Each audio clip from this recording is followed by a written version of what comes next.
मराठी. मी नमस्कार, मी मंदार श्रीपाद भट नाव घ्या देवा तुमचं. शपथ मी मंदार श्रीपाद भट देवा शपथ सांगतो की मी सत्य बोलेन, सत्य तेच बोलेन आणि सत्याशिवाय अन्य काहीही बोलणार नाही. नमस्कार सर्वांना, गुड मॉर्निंग. 25 फेब्रुवारी 2025 रोजी पण मी हाच मुद्दा उपस्थित केलेला.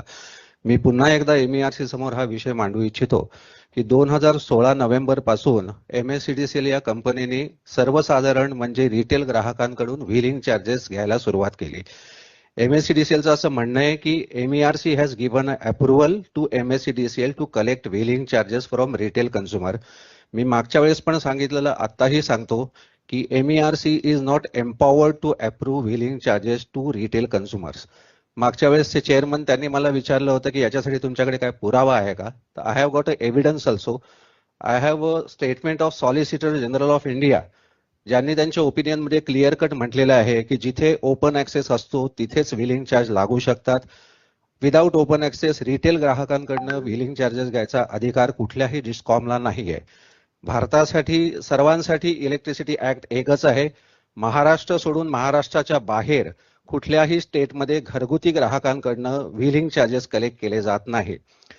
आमच्या मते MSCDCLनी महाराष्ट्राच्या जनतेची फसवणूक केलेली आहे. व्हीलिंग चार्जेस घरगुती ग्राहकांकडनं घेणं it is pure violation of electricity act.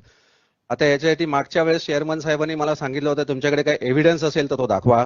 So if you permit me I can read the opinion of solicitor general of India. मला वाटत नाही या स्टेटमेंटला कोणी चॅलेंज करू शकेल. Can I read for you? ज्याच्यातनं हे सिद्ध. Have you submitted that already? I have already submitted to MERC. That's good मी enough. MERC ला गेली 3 वर्ष करस्पॉन्डन्स करतोय की जर व्हीलिंग चार्जेस रिटेल ग्राहकांना तुम्ही अप्रूव्ह केले असाल तर इलेक्ट्रिसिटी ऍक्ट मध्ये त्याचं प्राविधान कुठे हे दाखवा आणि आम्हाला त्याचा पुरावा दाखवा की हे तुम्हीच अप्रूव्ह केलेले आहे.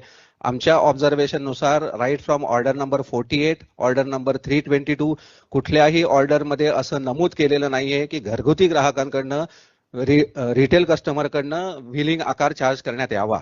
If you read the order number 48, order number 48 मध्ये फक्त 5 करोड रुपये अॅन्युअली कलेक्शनचं बजेट दिलं गेलं होतं MSCDCL ला. हे ऑर्डर नंबर 48 मध्ये क्लिअर कट मेन्शन आहे.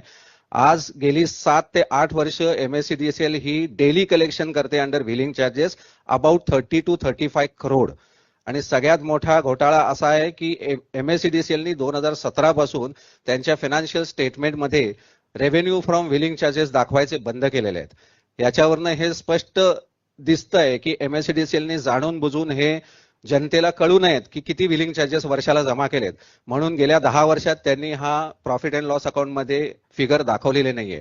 If you read the earlier financials 2016 March पर्यंत MSCDCL ही कंपनी त्यांच्या रेव्हेन्यू स्टेटमेंटमध्ये collection from sale of power वेगळं दाखवत होते आणि collection from revenue from wheeling charges वेगळं दर्शवत होते. याचे पुरावे पण मी इथे आणलेले आहेत. त्यांचं annual collection under wheeling charges were about 1 crore annually. आणि आजच्या तारखेला महाराष्ट्राच्या प्रत्येक घरातनं जर मी 10 रुपयाची कलेक्शन पकडलं व्हीलिंग चार्जेसचं तर it is about 30 crore per day collection आहे. म्हणजे याचं वार्षिक उत्पन्न जवळजवळ 7,000 कोटीच्या दरम्यान होतं आणि MSCDCL कंपनी ही त्यांच्या रेव्हेन्यू स्टेटमेंटमध्ये हा कलेक्शन दाखवत नाही. It is a pure violation of electricity act. It is a loot of people of Maharashtra who are a retail consumers of Maharashtra. आणि महाराष्ट्राच्या बाहेर व्हीलिंग चार्जेस घरगुती ग्राहकांकडनं कुठलंही स्टेट कलेक्ट करत नाहीये.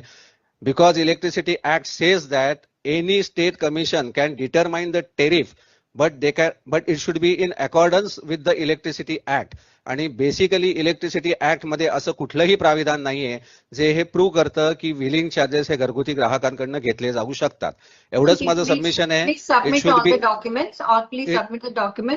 आणि दुसरं मला हेच सांगायचं की सेम ऑब्जेक्शन मी मागच्या वेळेस घेतलं होतं, पण जेव्हा या टेरिफची ऑर्डर अप्रूव्ह झाली तेव्हा त्यांनी ती मिसइंटरप्रेट केलेली आहे. म्हणजे 217 बद्दल आता आपण बोलत आहोत. तर ऑर्डर नंबर 217 मध्ये मी सेम सबमिशन मागच्या वर्षी करून सुद्धा त्यांनी इंटरप्रिटेशन त्याचं कसं चुकीचं केलंय मी ते तुम्हाला दाखवतो. त्यांनी असं म्हटलेलं आहे की mister Mandar Bhat and other objected that increase in wheeling charges from ₹1.17 per unit to a range of ₹1.47 to ₹1.71 per unit without specifying the current charge for different voltage levels. he requested for removal of unfair billing charges and restoration of voltage-wise tariffs. However, highlighted that there is no specific legal framework or act to support the same. हे interpretation चुकीचं केलेलं आहे. मी इथे स्पष्ट सांगितलेलं आहे की MERC कडे पण ही पॉवर नाहीये की घरगुती ग्राहकांना त्यांनी बिलिंग चार्जेस अप्रूव्ह करू शकतात. You can read the electricity act. MERC can determine the tariff but it should be in accordance with electricity act. आणि इलेक्ट्रिसिटी ऍक्ट मध्ये रिटेल ग्राहकाला वहन चार्जेस लावायचा कुठलंही प्रोव्हिजन नाहीये. याचा काळजीपूर्वक अभ्यास करावा आणि याच्यावर निर्णय द्यावा. ठीक. आय डिमांड की पूर्ण महाराष्ट्रातनं बिलिंग चार्जेस हे अबॉलिश झाले पाहिजेत आणि गेल्या 8 वर्षात जे इलिगल बिलिंग चार्जेस कलेक्ट केले गेले आहेत ते MSEDCL नी प्रत्येक ग्राहकाला परत केले पाहिजेत. Thank you very much. Noted. Thank you.